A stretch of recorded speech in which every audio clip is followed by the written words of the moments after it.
In 2043, a 92-year-old man walked into a longevity clinic in Singapore and bought himself another 40 years.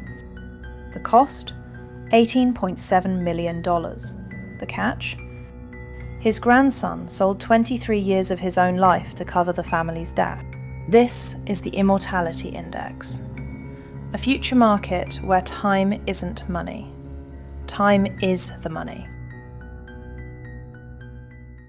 And according to the research happening right now, in labs from San Francisco to Seoul, we're closer to this reality than you think. Let me be clear from the start.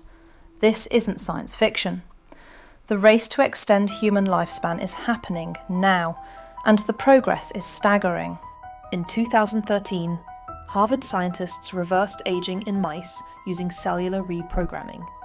By 2023, companies like Altos Labs and Calico had raised over $4 billion to bring these therapies to humans. The mechanisms are surprisingly straightforward. Our cells accumulate damage over time. DNA breaks down, proteins misfold, mitochondria deteriorate. Aging isn't a mysterious force. It's biological malfunction. Scientists have identified 9 specific hallmarks of aging, and for each one, we now have experimental interventions. Senolytics clear out damaged zombie cells that poison their neighbours.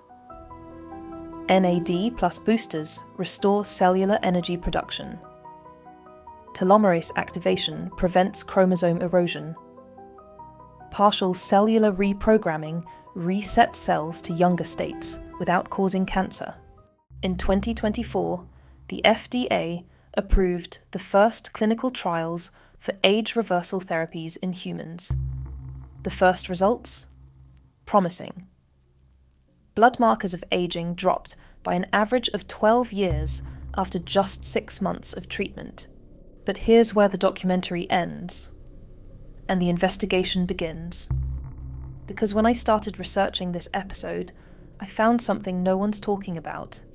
Not the science, the economics. What happens when death becomes optional, but only for those who can afford it? Welcome to 2043. 20 years after the first longevity treatments received full approval, let me show you how the world reorganized itself. It started simply. The ultra-wealthy paid premium prices for experimental therapies. Nothing new there. But as the treatments proved effective, demand exploded. Insurance companies couldn't cover it. The actuarial models broke completely when life expectancy became elastic. So a new market emerged, the longevity exchange. Here's how it works. Longevity treatments require periodic renewal, cellular maintenance every 5 to 7 years. Each treatment costs roughly $200,000 at scale. For the top 10%, that's manageable. For everyone else, they created financial instruments called lifespan credits. You could borrow against your future years. Sell a decade of your projected lifespan to fund education, housing, or medical care. The buyer gets a credit, essentially betting you'll live long enough for them to claim those years when longevity tech becomes cheaper. But here's where it gets dark. The debt compounds, interest accrues, and suddenly a 25-year-old who borrowed 5 years to pay for university now owes 12 years by age 40. Financial analysts in 2043 estimate that 42% of the population under 50 has sold at least a portion of their projected lifespan, which brings us back to our opening scene. The 92-year-old man and his grandson. Meet Marcus Chen, fictional character. Composite of real economic behaviours. Marcus built a fortune in rare earth mining. By 2040, he's 92 years old with stage 3 kidney disease. In the old world, he'd have maybe 2 years left. But this is 2043. His longevity clinic offers a package: full organ regeneration using his own stem cells, cellular reprogramming therapy, and a 40-year maintenance contract. Total cost? $18.7 million. Marcus doesn't have liquid assets. His wealth is tied up in company shares he refuses to sell. So the clinic offers an alternative. lifespan credit transfer from a biological relative. His grandson, David, is 28. Career musician, moderate debt, but still decades of projected lifespan. David agrees to sell 23 years. Why? The family business promised him executive position and inheritance, if Marcus lives long enough to restructure the trust.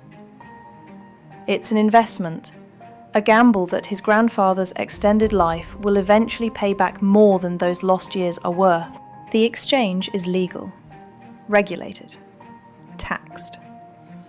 David walks out with his debt cleared and a 5-year salary advance. Marcus walks out, biologically 55 years old. But here's what the contract didn't show. David's new projected lifespan without longevity treatments? 74 years. He sold his 80s and 90s, the years when he'd most need those treatments himself. By the time he's 60, the cost of buying back those years will have tripled. He'll be forced to choose, work until he dies, or sell more years from his children. This is generational debt reimagined. Not money you owe, time you owe. Now zoom out. What happens when this becomes normal? By 2048, 5 years into our fictional timeline, society has stratified into 3 biological classes. The renewables. The top 8% who can afford indefinite maintenance. Average biological age, 42.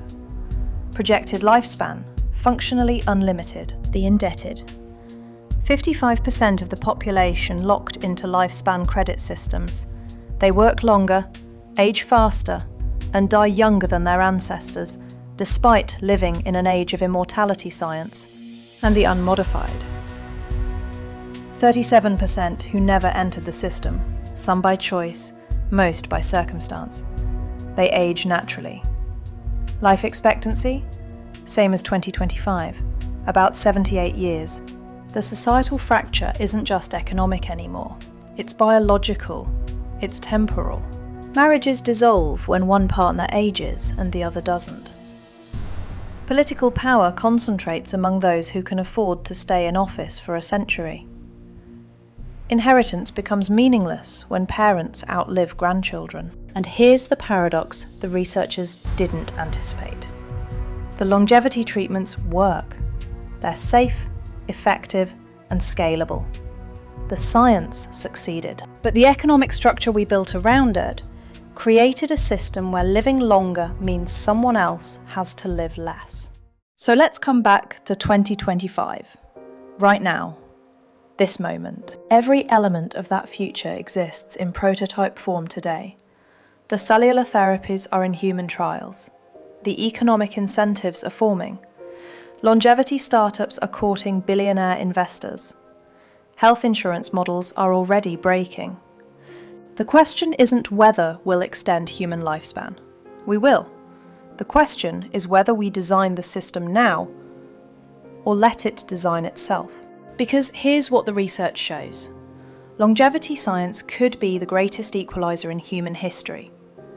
Imagine a world where an extra 40 healthy years is a public good, like vaccines or antibiotics, where everyone gets the time to master 3 careers, raise multiple generations, heal old wounds.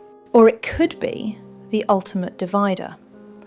A biological caste system where your birth year and bank balance determine not just your opportunities, but your lifespan itself. The science will happen either way, but the economy? That's a choice we make in the next decade. The first FDA-approved age reversal drug will likely hit the market between 2030 and 2035. That's the window. 10 years to decide whether immortality belongs to everyone or just those who can afford it. This is the Atlas Protocol, where every episode asks the same question in different forms. When we build the future, who do we build it for? The Immortality Index isn't a prediction. It's a projection.